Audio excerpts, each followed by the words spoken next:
I have quite the story for you guys this week. Today was interesting.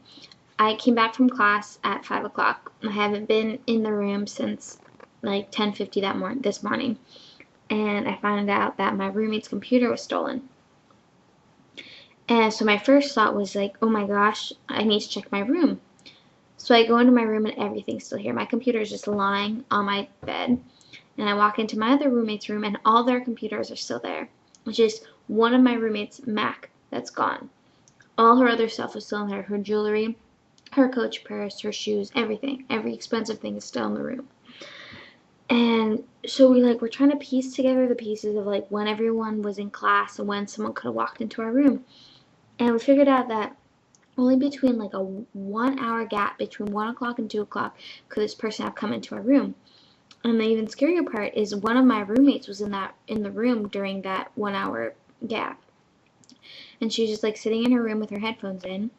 And so apparently this mysterious person must have just walked in, gone all the way down the hallway into the double, and picked up her computer and left.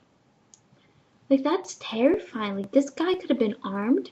What if he had like, it scares me so much. I was so terrified. I am still terrified. We've like been locking every single door.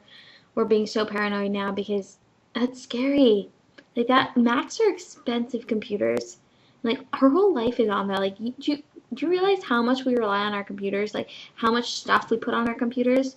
I feel so, and the week before finals, it sucks. It's so unfortunate. And there were two other thefts today. Two other computers that were stolen. Same brand, like all Mac computers. And I talked to one kid who was in the room where another computer was stolen, and he said that, I'm sorry, I just lost my train of thought. Okay, I'm sorry. This is scary too.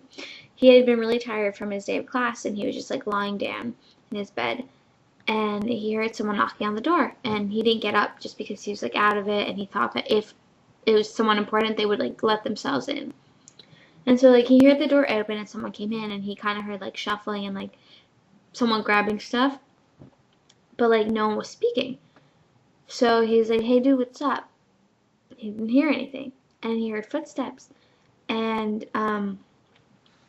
he gets up and he looks outside his door, and he sees this like random person with like a hoodie on in his room, just like looking through drawers and stuff. And he was like, excuse me, what are you doing? And the guy just like looks up and bolts out of the room. Like, that's so bad. How scary is that? There was a guy in his room and he caught him. Like, it's terrifying. And the thing is, no one knows who this kid could be, like from the town, like from the Brooklyn, like the town our school's in. Ugh, I'm so scared. I'm terrified. Like, that's not cool. He was in my room. I don't know what he touched. Well, I'm sorry that this was not the best video because I didn't have anything pleasant to say since I'm mentally scarred from this.